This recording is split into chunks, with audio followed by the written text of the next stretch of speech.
been trying to crack this case at alam kong ikaw ang expert dito sa verification at falsification theories. Okay, Detective NC, what's the case? This is the case of the missing diamond. Si witness JC ay kiniklaim na ang suspect ay si Carl dahil nakita niya ito na malapit sa scene. Pero ini-insist ni Carl na siya ay inosente. Interesting. Sige, simulan natin siya sa verification theory. Paano natin ma-verify yung statement ni witness JC? Well, pwede tayong mag-gather na marami pang ebidensya para masupport ang kanyang kiniklaim. Pwede tayo mag-interview ng iba pang witnesses o i-check ang surveillance footage. Tama, yan ay verification approach. Pero huwag natin kalimutan ang falsification theory. Pwede natin subukan na i-disprove yung statement ni Carl, pero paano natin gagawin yun? We can look for alibis. Imbestigahin din natin si Carl kung nasan siya during the incident. Or pwede natin patunayan na hindi totoo yung testimony ni JC. Excellent. Sige, papasokin natin si witness JC at suspect Carl para i-apply natin yung both theories.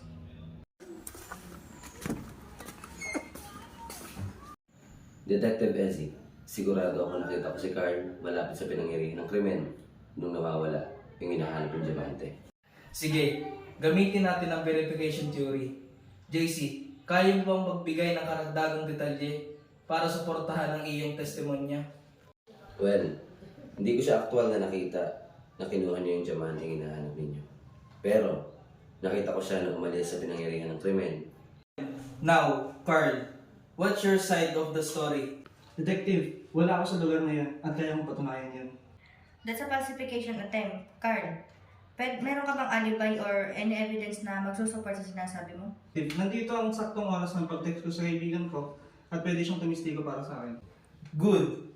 That's falsification approach, showing evidence that contradicts the witness statement. Now, Detective Ezzy, let's dig deeper. Can we verify JC's statement further or find inconsistency?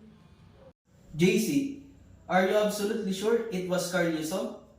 Well, it was dark and I couldn't see clearly.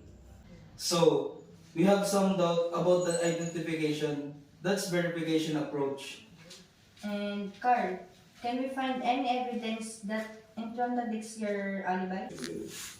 I guess kung nagsisinungaling si Mark tungkol sa akin, that could be disproven.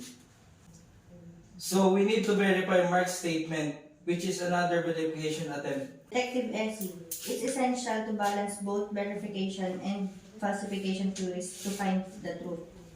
You're right, Professor Mia. We'll continue to gather evidence, verify JC's statement, and falsify Carl's alibi.